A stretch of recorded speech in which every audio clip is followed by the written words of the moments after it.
Hello everyone, and welcome to Movie Nation, where we talk about the movies like it's a national pastime. I'm your host, Ken Reels, and today on the show we are talking Shazam, obviously, because of the poster right there. We're talking Shazam, we're talking Missing Link, we're talking Pet Semetary, we're talking Hellboy, and of course we are talking Star Wars Episode 9.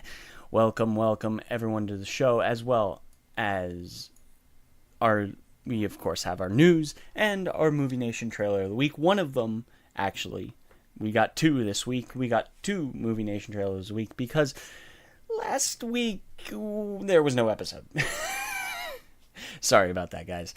Allergies and whatnot were not paying me very good mind, as it were. So, welcome everyone to the show. And so, let's just dive right into friggin' Shazam.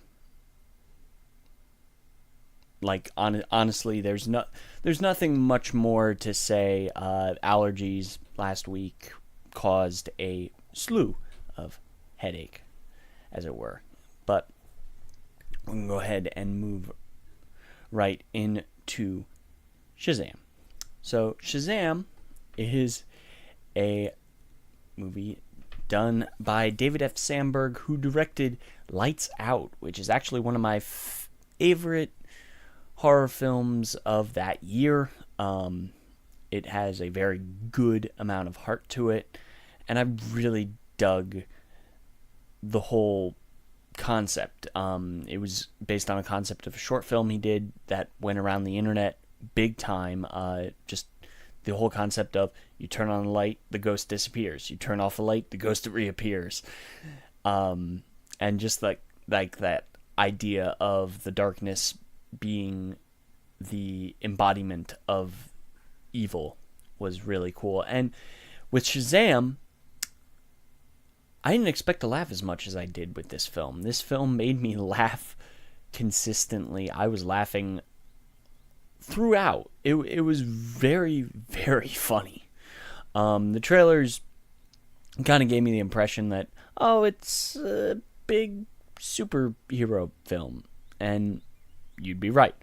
And it worked well. It worked very well.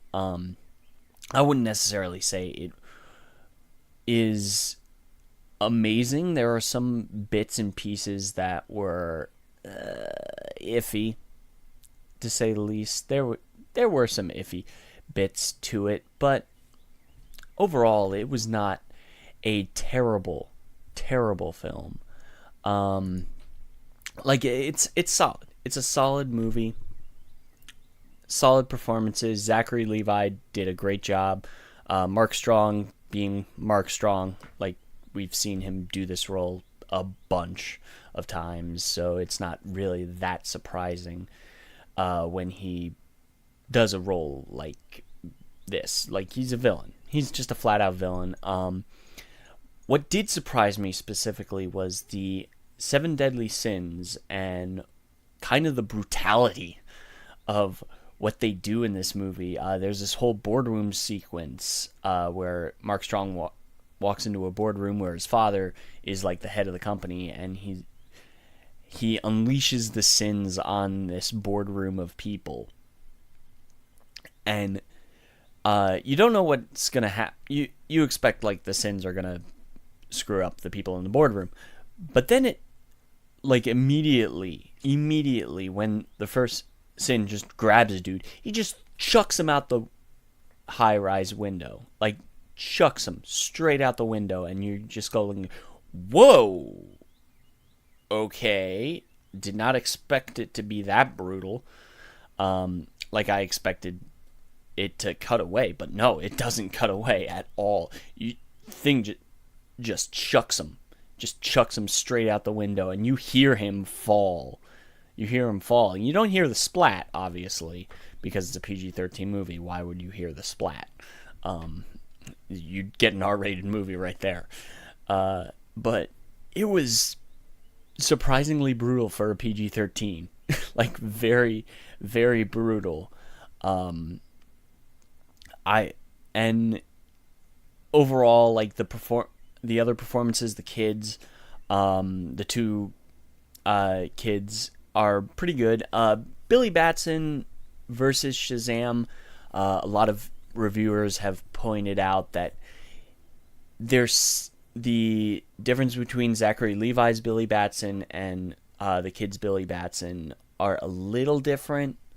It didn't really feel jarring to me, and it didn't really feel like they were two different people. It basically just was like the enhancement, like Zachary Levi's Shazam playing Billy Batson as this kid who can turn into this superhero. It was basically just a level up, as it were. Like, it's an evolution of that character and how this kid, who's kind of a dick, like the kid's kind of a jerk, and when he becomes Shazam, that just increases the dickishness of certain elements of his personality, and I kind of got that aspect. Like, it really felt like, okay, we're not necessarily, this is still the same kid, but it's basically just taking elements of his personality and ramping it up to 11. And it, like, overall, Shazam was spot on. Like, I really dug this film. It's not necessarily amazing, but it's a great level up for the DCEU. It fits with the tone of Aquaman, and it gives it's not necessarily a Marvel vibe, because of the darkness that was the Seven Deadly Sins. It just has that twinge of darkness. Basically, it does tone down the darkness of, say, like Batman versus Superman or Man of Steel, but it still has that darkness in there, just a little bit. It's just like little tidbits of darkness in there. Same thing with Aquaman and the deep creatures of the trench. Like, the trench creatures in Aquaman were just a tinge of darkness. And I think that is a good way for DC to kind of differentiate themselves from Marvel while still kind of playing off that Marvel feel. It's not Marvel. It's clearly not a Marvel-esque film. But I think sprinkling in the darkness every so often with the DC films, I think can really bring it to a different level. But overall, Shazam is solid. It's a solid 8 out of 10. It's not necessarily emotional, or not. No, I didn't give it an 8 out of 10. I gave it a 9 out of 10. Because I haven't laughed harder in a movie this year so far. Like, this was the funniest film I've seen all year, and for good reason. It's a solid film. And then we lead into the film I saw after Shazam, and that was Pet Semetary. Haunting is the perfect explanation of what this film is. Pet Semetary is a haunting film.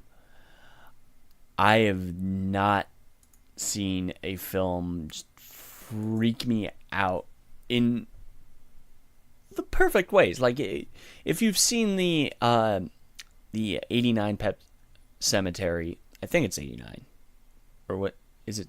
No, it is 89. It's 89. The 89 Pet Semetary is different than this adaptation. This adaptation kind of takes a little more liberty with the book. Actually, a lot more liberty with the book, especially when it comes to the ending of it. And obviously, like literally from the trailers, the whole idea that the daughter is dead instead of the son. And I think that plays a little more into what they wanted to do with the characters, and it works. It works a lot better. At least personally, I think I would put it a little bit above the 89 version. The 89 version is phenomenal. I think the missing link in the 89 version is the father, our main character. And with this film, like, the acting across the board is better than the 89 version. John Lithgow does a great job as Judd. Judd is really the highlight of the 89 version. But like, every single actor in this movie is phenomenal. I will say the weird thing was that end credits song is really interesting. Chango Blanco on chat was asking the thoughts on Hollywood remaking a lot of the classic films, like Pet Semetary or movie of it. I did do a episode on this a while back, back when Alita was out, but the idea that they remake films all the time, even since the dawn of Hollywood, people have remade films. I think when you're remaking a film, you need to get some of the essence of what makes it good, or in a sense what makes a story so captivating.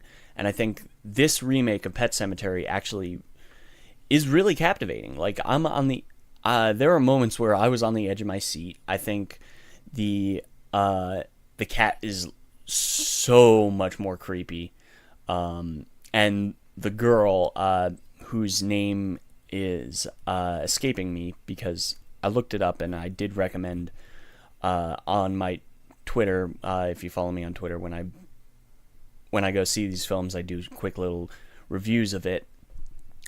But when I said like, she is haunting. She's so good in this movie, and just kind of the elements of her just letting loose. And it, as a kid, if I were her, like, I'd be totally down for this. And I love when horror movies let kids be creepy, super enjoyable.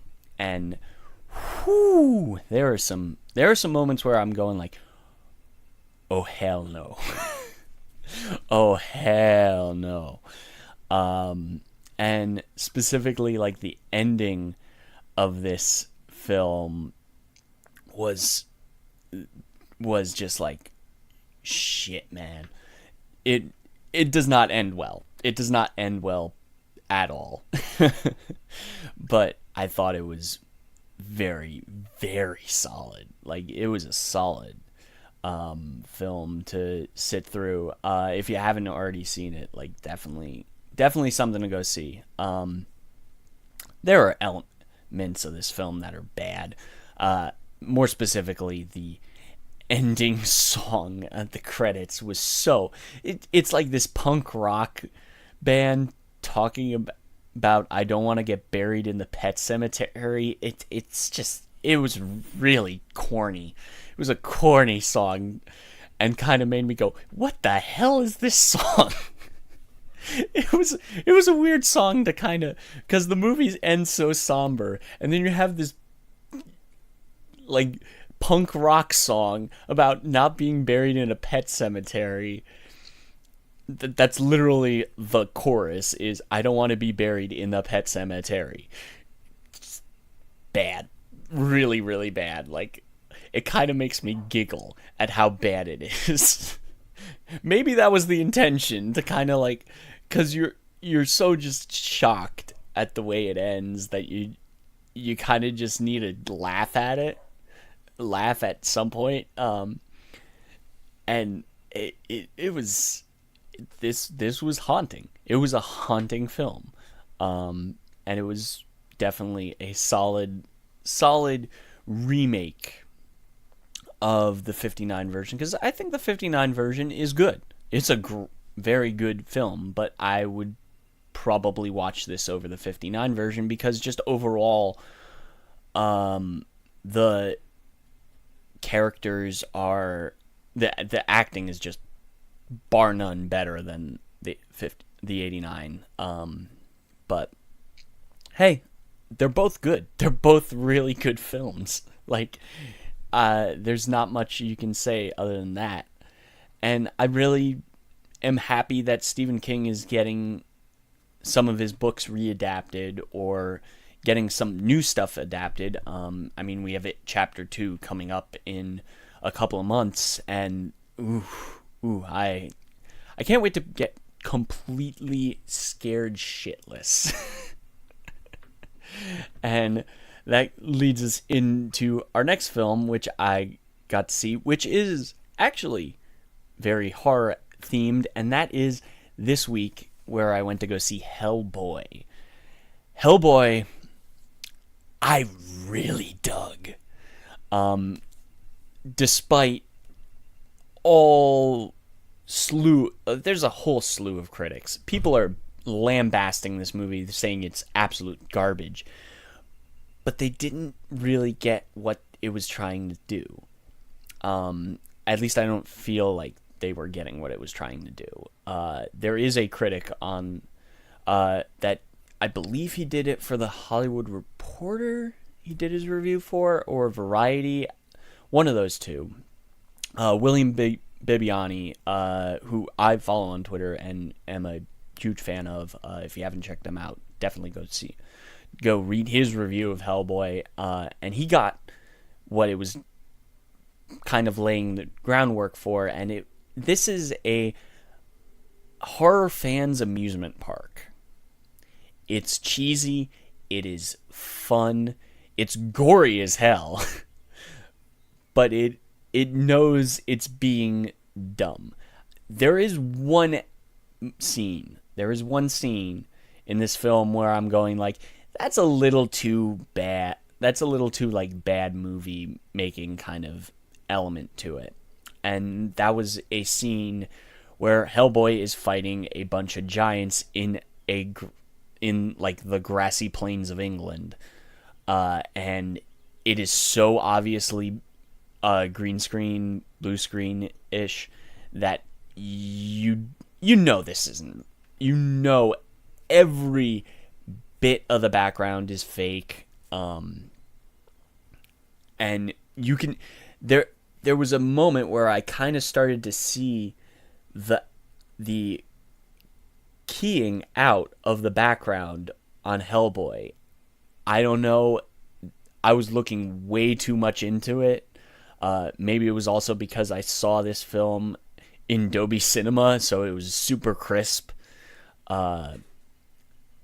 It looked really bad. It looked like a really bad green screening job. Not a so bad that it took me out of the movie. It was just something I noticed.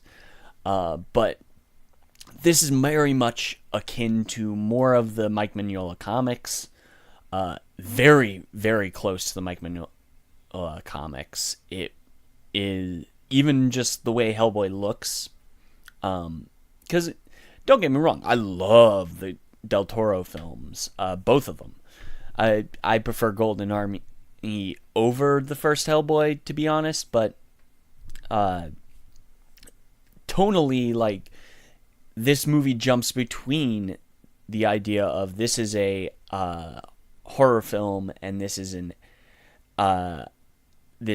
a goofy dark comedy, and it like plays with that element constantly. It like ping pongs between those two tones, and I get why people would say, "Oh, this is tonally all over the place," but it's intentionally ping-ponging between those two elements, and it actually works, at least for me, and for probably a small minority, sorry, not majority, what am I saying? small minority of people, like, it really, I just dug this movie. I dug it from start to finish. I'm not saying it's for everyone. Far from it. It is hardly gonna be for everyone. I think the Del Toro films kind of played up the fantasy elements of this over the over like the dark elements, like the horror elements of it.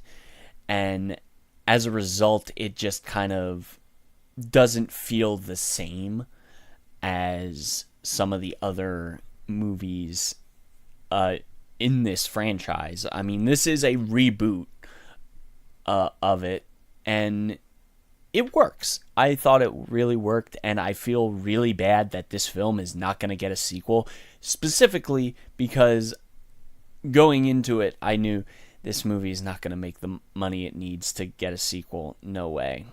It's just, given the critical reception of it and the fact that I've seen some other reviews of some people who have already seen it and they're just like not into it, and it makes me feel sad. Makes me feel really, really sad. And I wanted this movie to do well. I wanted this movie to do well specifically because they friggin' tease Abe. They tease Abe for the sequel. And just like, damn it. Damn it. Because like there's a mid-credit scene and it's just like, damn it. I wanted to friggin' see Abe in the sequel. That would have been cool. Even getting Doug Jones back would have been cool. But sadly, that is not the case. And this film does have a lot of comic elements to it from the comics. And there are parts where you go, like, if I didn't know this from the comics, I'd probably be a little lost. And that's a fault of the movie, and that's a fault of the writing. There's a lot of exposition in this movie, but there's not enough to kind of piece together a few things. You can piece together a few things by your own without the comic knowledge, but it does have those bits where you're just kind of, you might have to piece together a few things yourself as an audience member versus the movie actually telling you what's going on. And I've talked about this before on this podcast, but like the idea that we have to have everything kind of explained to us and not give enough to tell people, like just tell us what the heck's going on. It's interesting. It's a very interesting take on Hellboy. I hope this movie makes money, even though I know it isn't, and I'm gonna be sad about it. This is gonna be one of those sad tragedies of this year, and probably gonna be in my top 10 simply because I want people to go see this movie. But speaking of going to see a movie, we're going to talk about Missing Link. This movie, I have issues with. Specifically because the first, 20 or so minutes of this film, you see in the trailer. Like, you get the gist of it all in the trailer, except for one element of it. But even if you walk in 20 minutes after the movie starts, you can kind of piece everything together pretty quickly. And the idea that I love Laika. And they are an amazing group of people.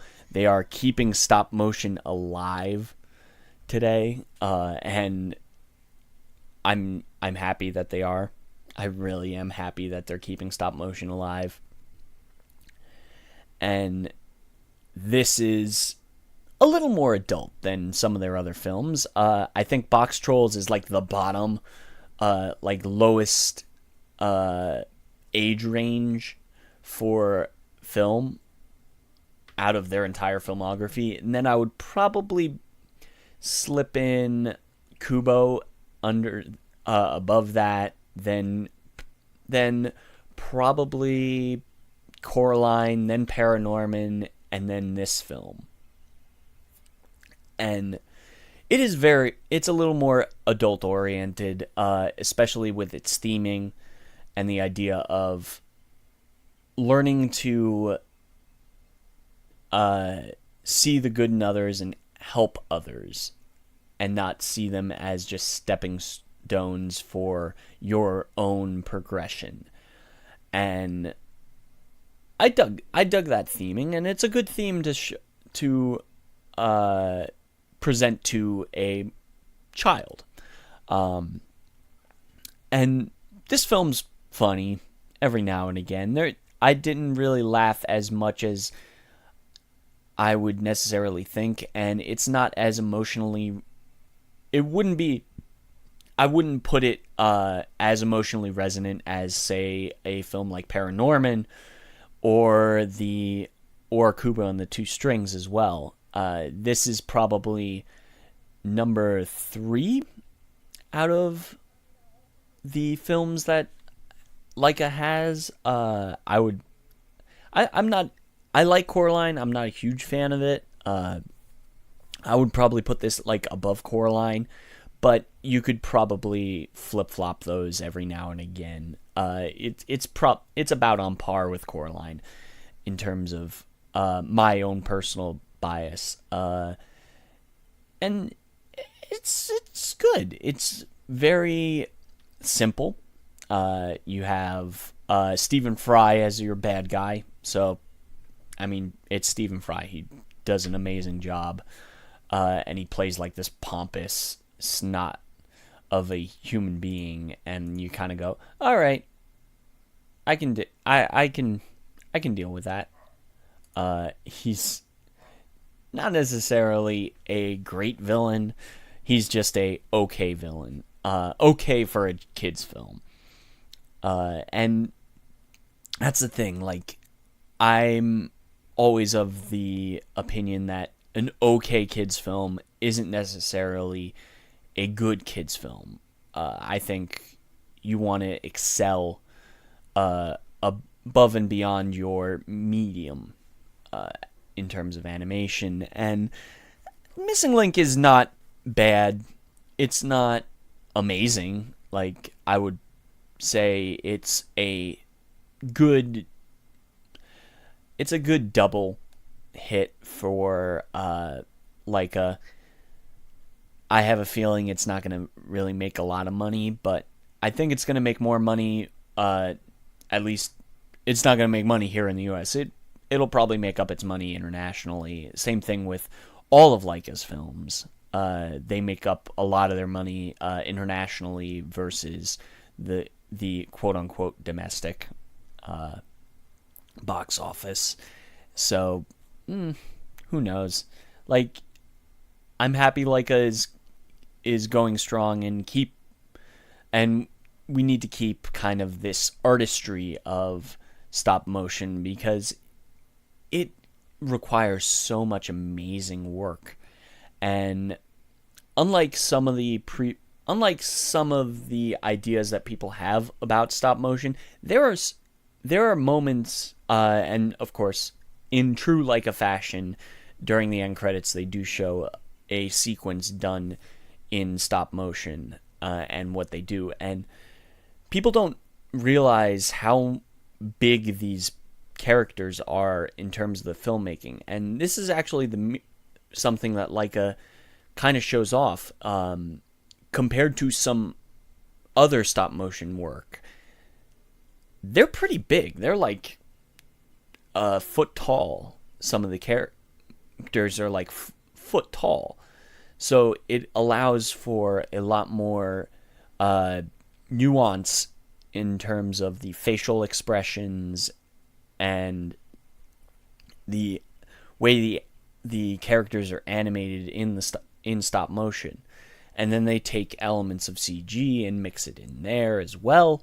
And that is kind of the miracle of Laika, that they can do all these things and make these films with a decent budget, but not necessarily something where you're going to break the bank, compared to, say, something like Disney or DreamWorks or stuff like that. But Laika is always a film studio I look forward to seeing every now and again. I'm looking forward to what they have in store next. But yeah, Missing Link was okay. It's an 8 out of 10. It's okay. It's not. I would say it's better than your average kids film, but it's not necessarily something exceptional. And that is going to lead us into our news for today. And we've got a 2 weeks worth of news. Most of it happened this week. But we do have a few news stories that are from 2 weeks ago. Really, like I believe I have like 2 of them. And the first news story on our docket is that the new Terminator film, which is coming out near the end of this year, Terminator Dark Fate, has shown off images of Arnold Schwarzenegger and Linda Hamilton, who are coming back, and it is, of course, directed by Tim Miller, the director of Deadpool 1. This is a quote from Miller when he told IGN, what makes or breaks a movie is whether I care about the characters. When everything starts exploding, I'm sure every action filmmaker says that, but I did really try and focus on the relationships of these characters to one another. And the fact that Linda came back and makes this particular Terminator fresh. This story could only continue with her in the role of Sarah Connor. That's the most important thing to me. Linda reinvented this character in a way that both honors who she was before and brings something new to the role. Honestly, to me, this is the second step of the ultimate badass grandma trilogy. We got Halloween last year with Laurie Strode being a badass grandma, and now this year we've got Linda Hamilton coming back as Sarah Connor, looking like a badass grandma. All we need is for an Alien sequel to be greenlit with Ripley as a badass grandma. That's what I want. I want a complete and utter, redo of the events of Alien 3 and 4. Wipe those off the face of the planet. Make it a direct sequel to Aliens, like what Neil Blomkamp was going to do. Even just getting Neil to do it would be awesome, but give me a friggin' Ripley as a badass grandma. That's all I'm saying. And we also have Schwarzenegger. We have a new character. We have our new characters as well, and we also have our Terminator. And we have our look at John Connor as well. And honestly, I'm looking I'm looking super forward to this film. Give me a trailer in the next couple of weeks, please. I want to see a trailer. I want to see a trailer and see what comes of this. And that leads us into our next story, which is Suicide Squad reboot is going to have Viola Davis returning as Amanda Waller. There's been huge speculation. We've talked about this multiple times on the show that the Suicide Squad's equal with James Gunn has been basically fast-tracked, as it were, and they're going to start filming, I believe, this year. for release in 2022 or next year. I'm not, or 2021. I'm not sure about that. But there has been a lot of behind-the-scenes drama surrounding the Suicide Squad sequel, going to be tough for a movie itself to top. Even with the writer James Gunn, the project, which exists somewhere in the gray area between a sequel and a full-on reboot, will borrow from David Ayer's mythology and cast characters while also taking the franchise in a new direction. Will Smith will not be returning as Deadshot, though Idris Elba is in talks to take his place. Correction, he is not. He is not playing Deadshot anyway.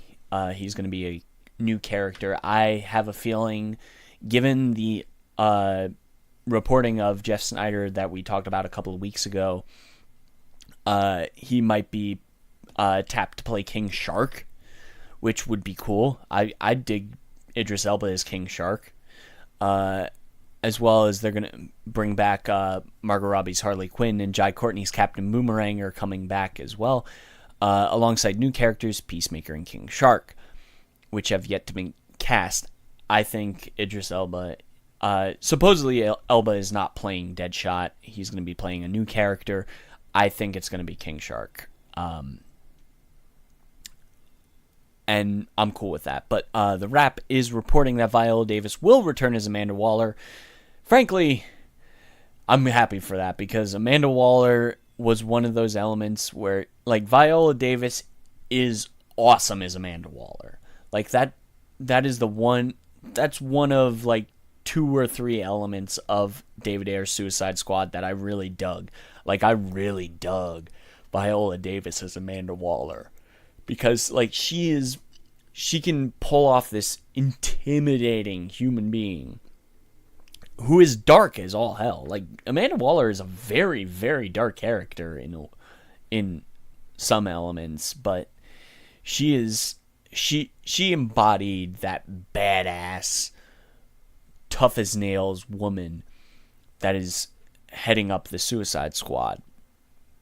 And it was, I'm super happy. I'm super happy that Waller is back with Viola Davis playing her. And the movie is set for August 6, 2021. So we got 2 years. I believe they're going to start filming like early next year. So I'm super happy. I'm looking forward to seeing Amanda Waller back. Like, I really am. And this came out last week as well. And that is that Netflix is in talks to acquire the historic Egyptian theater in Hollywood. Fuck you, Steven Spielberg. Netflix is buying a movie theater so they can show their own movies. Ha ha ha ha ha ha ha ha ha. This makes me laugh.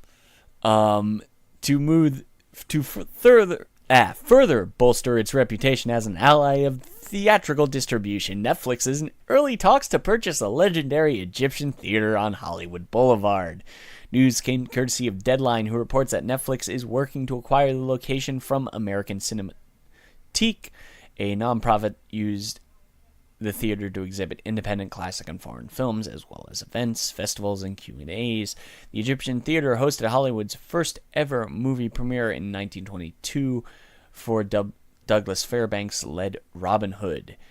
While at first blush this may sound like a big bad corporation coming to edge out the independent cinema, the details of the acquisition are quite encouraging. The deal would find Netflix programming its own screenings on weekday nights, while the Cinematique would continue to run screenings, lectures, and occasional festivals on weekends on an autonomous basis, meaning Netflix would own the theater, thereby lessening the financial burden of American Cinematique, while the Cinematique will continue to showcase films and filmmakers at its leisure. Netflix is expected to hold occasional special screenings and events for some of its splashiest movies. This article is specifically citing Martin Scorsese's The Irishman, or Noah Bambach, I can't pronounce that last name, upcoming film in a genuine theater with a full red carpet and everything. And no doubt that many Netflix originals that appear on Collider's own Best Movies on Netflix list would play in far better in a theatrical setting. Specifically because we've this year there was a whole kerfuffle that we've talked about in length about Steven Spielberg saying, Netflix shouldn't be nominated for an Oscar. Fuck you, Steven Spielberg. And the idea that Roma and Ballad of Buster Scruggs both won a bunch of Oscars. Not Best Picture, though, but they did win Oscars at this year's Academy Awards. This is looking like a good step in the right direction for Netflix. I'm looking forward to seeing The Irishman when that drops later this year. And Netflix is doing right by independent cinema in a way. They're kind of taking a lot of the mid-tier filmmakers and bringing their films to a wide audience. And I'm super happy for that. And them buying a theater of their own is just an added bonus to what is overall a very, very tentative and interesting year. And now we're going to move into Disney Plus. And specifically, this isn't necessarily movie news, but it's significant in the sense that one of the most powerful companies in all of Hollywood is now jumping on the streaming train. Officially announced at today's massive investors event, Disney Plus will launch November 12th, 2019, and will cost $7 a month. The plan is for a U.S. debut in November with rapid international rollout at nearly all major regions in the world within the next 2 years. So I'm guessing Canada is probably going to roll out at the beginning of next year, and so on and so forth. This is basically very crazy because Netflix is increasing their pricing again this year, and it is very much competing with Netflix. I think if anyone is going to compete with Netflix, it's Disney, especially given that Disney Plus will be the big thing, and the stuff that they are putting out there within the next year of Disney Plus. It is going to drop. On Disney Plus, the first big thing is The Mandalorian, which you've all heard about. That's from Star Wars, and that is coming out on Disney Plus that day when it launches. And they officially announced the Falcon and Winter Soldier series with Anthony Mackie and Sebastian Stan. WandaVision, which has Elizabeth Olsen and Paul Bettany, which I'm looking forward to actually watching that. That's going to be something I'm totally going to watch. A What If series. And they're also doing a documentary series about the making of Frozen 2. And that is cool. Toy Story's got stuff. And we've got National Geographic, which they just bought from Fox, because they're going to have a documentary series with Jeff Goldblum. That sounds awesome. This was probably already in the works at National Geographic, and they just decided to put it on Disney Plus. The Magic of the Animal Kingdom is a documentary series which takes viewers behind the scenes of the highly respected animal care experts, veterinarians, and biologists at Disney's Animal Kingdom and Epcot's Sea Base Aquarium. Oh, that's cool. That's a cool little documentary series. And the Phineas and Ferb movie, which has been in development for God knows how long, is actually going to be a Disney Plus exclusive film. That's interesting because originally it was planned as a theatrical film, and then it got pulled from Disney's theatrical lineup. I guess we're getting it now as a full-on movie on Disney Plus. So that's interesting. Apparently they have a bunch of other scripted stuff. We got a new season of Star Wars Clone Wars, High School Musical, the musical, the series, Untitled Cassian Andor series with Diego Luna, and now confirmed Alan Tudyk, who confirmed it at Star Wars Celebration this weekend, who is coming back as K2SO. Yay! Tom Hiddleston's Loki series, Monsters at Work, which is a Monsters Inc. series, Diaries of a Female President, which is, I guess, Disney Television, live-action films of Lady and the Tramp, Noel, Togo, and Timmy Failure, and Stargirl. So all those films in Disney's catalog of films to make are going to be out on Disney Plus instead. And the idea that Disney Plus is going to be very much a next step. Disney Plus also announced that they will have Simpsons on the service day one. Service's first year audience will have access to family-friendly Fox titles such as Sound of Music, The Princess Bride, my favorite film of all time, Malcolm in the Middle as part of the collection, which includes more than 7,500 television episodes and 500 films, including some 2019 titles. So, overall, the acquisition of Fox is a big thing, and I think if Disney were to release some stuff that is lesser known in not only their catalog, but the catalog of Fox that we haven't really seen a lot of in the past, I would be totally for it. They're not going to... Song of the South is dead. Song of the South will never be, ever be on Disney Plus. Don't even think about having that film on there at all. That is not going to happen. But I am very much kind of looking forward to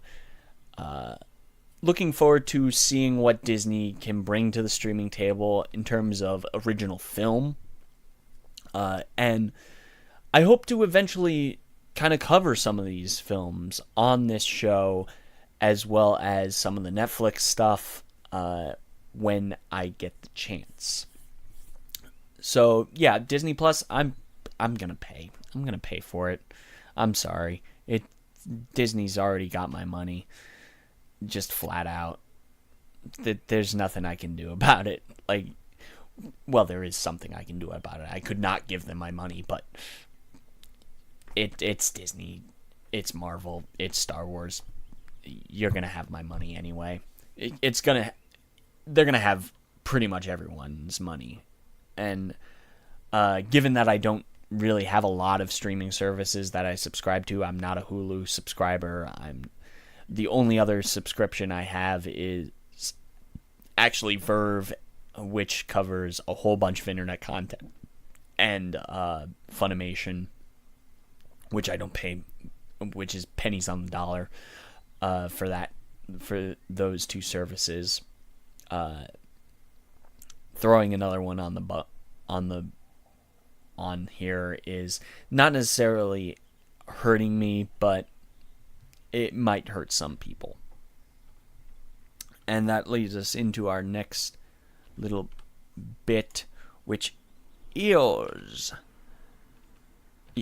that J.J. Abrams say he initially turned down Star Wars Episode 9 and talks about picking up after The Last Jedi. And these statements were actually done by a mostly business-oriented news outlet. And so they were focusing a lot more on the business side of things rather than the more commercial, the more production side. But these statements are very, very relevant to the film industry. And quoting about how when he first turned down, I wasn't supposed to be there. I wasn't the guy. I was working on some other things, and I had something else that I was assuming would be the next project, if we'd be so lucky. And then Kathleen Kennedy called and said, would you really seriously consider coming aboard, after the firing of Trevorrow? And once that started, it all happened pretty quickly. The whole thing was a crazy leap of faith, and there was an actual moment when I nearly said, no, I'm not going to do this. But it was actually JJ's wife who convinced him to return. To ask to have that happen again, I felt a little bit like I was playing with fire. Like, why go back? We managed to make it work.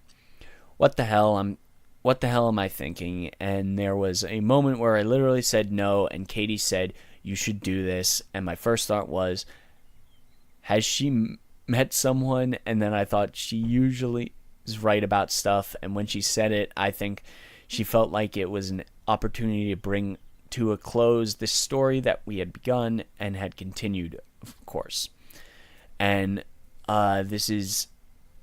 Abrams admits it was a daunting prospect given that Star Wars Episode 9 already had a release date, and revealed that he did indeed toss out the previous script that Trevorrow was working on. To have no script and to have a release date and have it essentially a 2-year window, when you're saying to yourself you've got 2 years from the decision to do it to release, and you have literally nothing. You don't have a story, you don't have the cast, you don't have the designers, the sets. There was a crew, and there were things that will be worked on for the version that preceded ours, but this was starting over. Abrams says why he turned to Oscar-winning Argo writer to come aboard and co-write the screenplay. And because it was such a mega job, I knew at the very least I needed a co-writer to work on this thing, but I didn't know who the co-writer would be. There was nothing. So the first thing I did was reach out to a writer who I admired for years, Chris Terrio, who I didn't really know, to say, listen, would you like to write Star Wars with me? And he screamed. The Force Awakens filmmaker also goes in to say another daunting challenge was picking up after Rian Johnson left off in The Last Jedi. Now, this is these statements are something that I wanted to dig into, because essentially it's throwing shade at Rian Johnson. It was a completely unknown scenario. I had some gut instincts on where the story would have gone, but without getting in the weeds on episode 8, that was a story that Rian wrote and was telling based on 7 before we met. So he was taking the thing in another direction. So we also had to respond to episode 8. So our movie was just following what we had started. It was following what we not just following what we had started, it was following what we had started and then had to be advanced by someone else. And it was kind of a interesting idea. And this throws a lot of shade at Rian Johnson. And don't get me wrong, I thought Rian did a good job on Last Jedi. I'm one of the people that actually likes The Last Jedi. I know some people don't, and I'm fully admitted that you are welcome to your opinion. I've argued this multiple times, especially with my own circle of actual friends from high school that I still talk to. We've talked about this a lot, and people absolutely... some of my friends absolutely despise The Last Jedi and think it's a piece of shit. I do not, but they are welcome to their opinion. And this kind of throws a little shade. JJ's throwing a little shade at Rian Johnson, saying, like, I won't say that I'm pissed of what Ryan did, but I am pissed at what Ryan did, and kind of just said, fuck everything fuck your mystery box, JJ. I'm doing my own thing.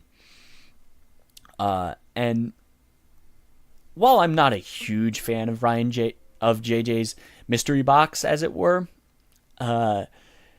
I'm fully saying, look, let's see what happens. And then there's another bit of this article that's not in this specific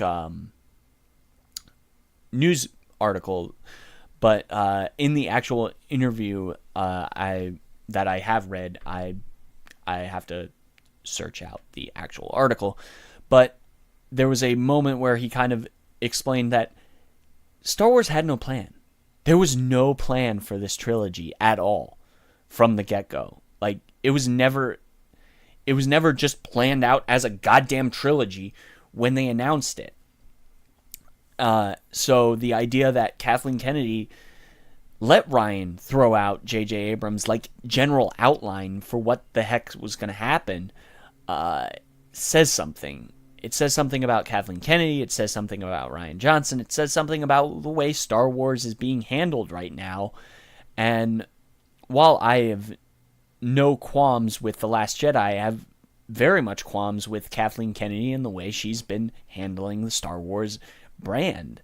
I don't think she's been handling it in the way that is making fans happy.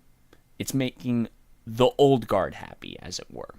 I think it's fine to introduce a new generation of people to Star Wars, but she's doing it at the cost of the rest of the fan base, and that's something I'm not necessarily a huge fan of. And it's very, very interesting, these statements, especially in the wake of Star Wars Celebration, which is going on this week, and I'm worried. I'm very worried. And that brings us into the next news topic for us, and that is that specifically J.J. Abrams consulted George Lucas before writing Star Wars Episode 9. I'm not going to say the title yet because we aren't into Trailer of the Week. But given Episode 9 is being billed as the conclusion of the Skywalker saga, it's only fair that those making the film consulted the guy who started it all. George Lucas famously first conceived, wrote, produced, and directed Star Wars A New Hope, changing the face of cinema and fandom forever. And while Lucas oversaw the original trilogy and then returned to the well in the late 90s to bring the prequel trilogy to fruition to somewhat mixed results, the third and final trilogy in his Star Wars franchise moved ahead without his direct involvement. Obviously, Lucas sold Lucasfilm to Disney in 2012, setting Kathleen Kennedy as the new head of Lucasfilm and heading off over his treatments for Episodes 7, 8, and 9. The final three films of the Skywalker saga, Kennedy and JJ reportedly threw out much of what Lucas handed over, much to the Star Wars director's chagrin, in favor of charting their own path, and Lucas has been pretty mum about the new direction of Star Wars under Disney thus far, save for his high-praised heap on Rogue One and a visit to the set of Solo after Ron Howard took over the director's chair. And apparently Abrams consulted Lucas after he signed on to direct Episode 9 before working on the script. This movie had a very, very specific challenge, which was to take 8 films and give an ending to 3 trilogies. And so we had to look at what is the bigger story. We had conversations amongst ourselves. We met with George Lucas for writing the script.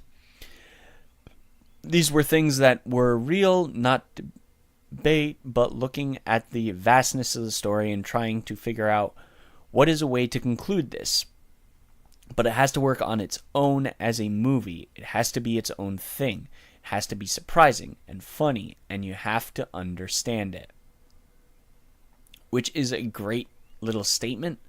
Obviously on Friday, they revealed the Star Wars Episode 9 trailer. And without further ado, let's go ahead and talk about this trailer as our first of our 2 trailers of the week this week. And obviously we start off with Rey breathing, which I'm super kind of digging this element of how this whole how all the trailers in this 7, 8, 9 trilogy are. And then we have this whole voiceover with Luke, and how you've got generations of Jedi behind you now. This needs to end. And it's kind of, it gives this finality to it, especially that speech. Obviously, we're going to see Luke as a Force ghost. That was obvious from the get-go, especially given that Luke moved on from the events in Last Jedi. And this moment where Rey's running, and who I assume is Kylo, it might not be Kylo, and she just like flips over the friggin' Kylo's TIE fighter, which is really cool. And then I really dig Kylo's just like whoom, like body slam on that one. And we get some Lando, we get some shots of new stormtroopers, we get Crash, we get some Leia, which is really cool. Apparently Leia's going to have some scenes using unused footage from Last Jedi and Force Awakens. And then we have Palpatine laughing. That, when I first heard Palpatine, it made my jaw drop. And then the Episode 9 trailer title is The Rise of Skywalker, which is interesting and has a lot of interesting connotations to it. And I'm not sure what to think of it in terms of what that could mean, the rise of Skywalker. And it's interesting to think of what that could mean as a title. I'm not going to speculate that much in terms of Star Wars, because as much as I love reading speculation, I'm not going to be a speculator. I'm not going to add fuel to the fire, as it were, of these films. But what I am going to do is say, go into this movie with an open mind, the same way as much as I loved reading speculation in The Last Jedi and what all these characters were going to be leading into it, I came into The Last Jedi very open-minded, saying everything that could be speculated could have been complete bullshit, or it could be true. Who gives a fuck? Let's enjoy what we can bring to the table. And that is a huge, huge thing that you need to do. You need to do that to enjoy Episode 9. I'm going to be preaching this as the rest of the year goes on, leading up to Episode 9's release date, which is going to be probably around my birthday, as per usual. For those of you who don't know, my birthday is December 19th, which is 6 days before Christmas. And December 19th is usually, like, the weekend leading up to Christmas is usually when major releases get out, which makes my birthday great. But that also, but The Last Jedi was, the episode 9 trailer is not the only trailer that got me interested. While I was going to see Hellboy, I saw a trailer for a film that made me go, wait, what the heck is this? And that is the trailer for Luc Besson's new film, Anna. And this film made me go, wait, what is this? And it's interesting. You have this model who turns out to be a super assassin, which is cool. Like, this is pure Luc Besson in every facet.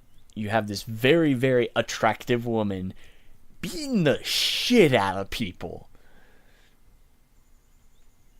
And here's the action. And it basically, the whole selling of this movie is this giant action scene. And it looks so good. It has this atomic blonde feel to it, but it also has that kind of Lucy, very similar to what Luc Besson did with Lucy, this feel of just fluid action motion with good cuts and everything. It is very, very, very good. Like, and I dug it. And I actually really dug the idea of she breaks a plate on a dude and uses the broken plate to slash a guy's throat. Like, that is so badass and cool. And then we have like Helen Mirren being like her handler and everything. This looks so good, and I'm very much looking forward to seeing what happens. Especially given that Luke Evans and Cillian Murphy is in this movie. Cillian Murphy and Luke Evans, just like, yes please, as just cast members. Like, this film I'm super looking forward to. June could not come any sooner. Like, that definitely was a trailer that stood out with Hellboy, and something that is definitely on my radar now, 100%. Like, I'm totally looking forward to seeing what they do with that. But yeah, guys, that is actually finally it. We actually went through all our news stories and all that stuff within about an hour of content, which is awesome. Like, I'm super happy about that. Super happy because I've got stuff to do today. But thank you guys for listening and or watching. You can follow me at Ken Reels, Twitter, Instagram. The podcast is at Movie Nation Pod. Movie-nation.com is where you can find the audio version. The audio versions go live every Monday morning, except for last week, but hey, allergies. But thank you guys for watching, and I will see you guys next time. Bye! Thank you for listening to Movie Nation. Where shall I go? What shall I do? Frankly, my dear, I don't give a damn. You can like us on Facebook. Go to facebook.com/Movie Nation Podcast, or follow us on Twitter at Movie Nation Pod. Everybody likes you. Everybody hates you. If that's so, and you would like to get in contact with us or leave feedback for the show, you can do so at the respective socials, or send us an email, movienation@hotmail.com. That's movienation@hotmail.com. Or you can do so on our episode post over at movie-nation.com. That's movie-nation.com. And tell our enemies that they may take our lives, but they'll never take our freedom! And you have the freedom to listen to us next time. Is looking at you, kid.